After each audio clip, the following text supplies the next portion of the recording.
Madam నమస్తే madam.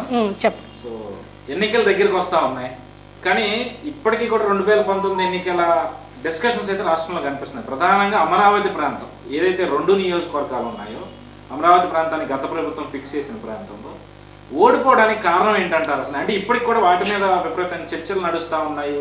So దానికి సంబంధించి విమర్శలు చేస్తూ ఉన్నారు. కులాల మధ్య కుంపట్లు పెట్టాం, అదే ఒక కారణం ఓడిపోవడానికి కారణమైంది. ప్రజలు కళ్ళు తెరిచాము, ఎస్సీ ఎస్టీ అందరము మాకు కులమత భేదాలు లేకుండా అందరూ వచ్చి 400 రోజుగా ఉద్యమం చేస్తున్నాం.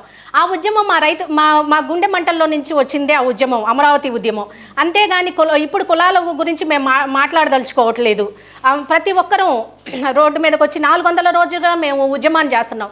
ఈ రాజకీయ నాయకులు వాళ్ళ స్వార్థ ప్రయోజనాల కోసం మమ్మల్ని పావులుగా వాడుకుంటున్నారు.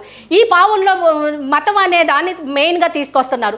దానిలోనే ఇప్పుడు కులగణన అయితేమి, ఇంకా తను వాడే పావులు ఇంకెన్నో ఉంటాయి. ప్రజలమైన మేము కళ్ళు తెరిచినప్పుడే రేపు మాకు అభివృద్ధి, మా భావితరాలకు భవిష్యత్తు కనిపిస్తుంది. అంటే నిన్నటి వరకు అమరావతి ఉద్యమం చేస్తున్నామని పేటీఎం బ్యాచ్ అన్న వాళ్ళని విమర్శించిన వాళ్ళే ఈరోజు వాళ్ళ నోటితోనే పేటీఎం ఆర్టిస్టులు అంటూ కూడా విమర్శలు చేస్తూ ఉంటే దాన్ని ఎట్లా చూస్తారు? అది రాజకీయ నాయకులు వాళ్ళ స్వార్థ ప్రయోజనాల కోసం ఆడే చదరంగంలో మనం పావులం. దాని గురించి మన భావితరాల భవిష్యత్తు గురించి ఆలోచించినప్పుడు మాత్రమే మన పిల్లలకు భవిష్యత్తు, మనకు భవిష్యత్తు, మన రాష్ట్రానికి భవిష్యత్తు ఉంటుంది. అంతేగాని ఈరోజు పాలకులు వస్తూ ఉంటారు, పోతూ ఉంటారు. అప్పుడు మన భవిష్యత్తు, మన పిల్లల భవిష్యత్తు లేకుండా పోతుంది. నా రాష్ట్రం ఇది, నా రాజధాని ఇది అని చెప్పుకోలేని పరిస్థితుల్లో మనం ఉంటాము. అప్పుడు ప్రజలంతా ఒకటేను. మేము ప్రాంతంలో మా బీసీలు అయితేనేమి, ఎస్సీలు అయితేనేమి, కమ్మారే, ప్రతి ఒక్కరూ మేము ఒకటే అని ఏకతాటిపై నిలబడినప్పుడు మాత్రమే మళ్ళా మేము అభివృద్ధిని చూడగలుగుతాము. అభివృద్ధి లేనప్పుడు మా గుండె మంట ఉంటుంది, ఆకలి మంట ఉంటుంది, బతుకు తెరువు ఉంటుంది. ఈ అన్నింటిలో నుంచి ప్రజలు ఆలోచన సరిలో మార్పు వచ్చినప్పుడు మాత్రమే మన భవిష్యత్తులకు చూపించగలుగుతాం. జగన్మోహన్ రెడ్డి ఒక బ్యాగ్ పెట్టుకుంటాడు. ఆ బ్యాగ్లో నుంచి ఎవరిని ఎలా పైకి తీసుకొస్తాడో ఎవరికి తెలియదు. కులగణన అయితేనేమి, వ్యక్తుల మధ్య అయితేనేమి, మన మధ్య మెయిన్ కులం అనే కుంపటిని రాజేస్తాడు. ఆ కుంపటిలో నుంచి ప్రజలు పావులు చేస్తారు. ఆ చదరంగంలో మనం పావులు కాకుండా ఉన్నప్పుడు మాత్రమే మన భావితరాల భవిష్యత్తుకు చూపించగలుగుతాం.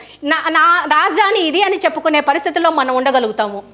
సో ఇప్పుడు జగన్ కుమార్ లాంటి వాళ్ళు ఈరోజు నిన్నటి వరకు అమరావతి ప్రాంతాన్ని సపోర్ట్ చేశారు, ఉద్యమాలని సపోర్ట్ చేశారు. ఈరోజు ఆ ఉద్యమంలో చేసే వాళ్ళంతా కూడా ఒక పార్టీకి సంబంధించిన వాళ్ళే ఉన్నారు, నిజమైన దళితుల్ని వెనక్కి నెట్టేశారు అని చెప్పి ఆయన చేసిన వ్యాఖ్యలను ఎట్లా? లేదండి, చంద్రబాబు నాయుడు గారు ఎప్పుడు దళితులకే పెద్దపీట వేశారు. బీసీ ఓట్లని ఇప్పటికి కూడా ప్రజలంతా, వాళ్ళ ఎమ్మెల్యేలే నాతో చెప్పారు, బీసీ ఓట్లంతా కూడా చంద్రబాబు నాయుడు గారికే బీసీలంతా చంద్రబాబు నాయుడు కల్లే ఉన్నారనేది జరగమెరిగిన సత్యం. ఈ రోజు వరకు బీసీ ఓట్లు అనేది ఎప్పుడు చంద్రబాబు నాయుడు గారు మతాల గురించి, కులాల గురించి ఎప్పుడు ఆయన చర్చించలేదు. ఆయన విజనరీ లీడర్, కేవలం విజన్ గురించే.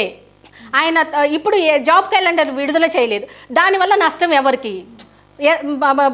దళిత ప్రజలకు నష్టం ఉండదా? మెయిన్ వాళ్ళకి రిజర్వేషన్లు ఉన్నాయి, వాళ్ళకే నష్టము. వాళ్ళు అర్థం చేసుకోవాలి. ఆయన విజనరీ లీడర్, మా పిల్లలకి జాబ్ క్యాలెండర్లు విడిదేసి మా బిడ్డల భవిష్యత్తుకి ఒక దారి చూపిస్తారని ప్రజలు అర్థం చేసుకోవాలి. సో మరి ఎన్నికల దగ్గరికి వస్తున్న పరిస్థితి ఒక పక్క చూస్తేనేమో గతంలో అమరావతి ప్రాంతంలో కావచ్చు, లేదా తాడికొండ నియోజకవర్గం కావచ్చు, లేదా మంగళగిరి నియోజకవర్గం కావచ్చు, ఈ 3 ప్రాంతాల్లో తెలుగుదేశం పార్టీని ఓడించిన పరిస్థితి. మరి ఈ ఎన్నికల్లో ఆ సీన్ రిపీట్ అవ్వకుండా ఉంటుందంటారా? ఉండదనే అనుకుంటున్నానండి. ఎందుకంటే ఇక్కడ పరిశ్రమలు లేవు. శ్మశానం ఎడారని మన జగన్మోహన్ రెడ్డి గారే ప్రచారం చేశారు. వాటిలో నుంచి మేము ఇది శ్మశానం కాదు, ఎడారి కాదని ఇప్పటి వరకు 400 రోజుగా మేము పోరాటం చేస్తున్నాం.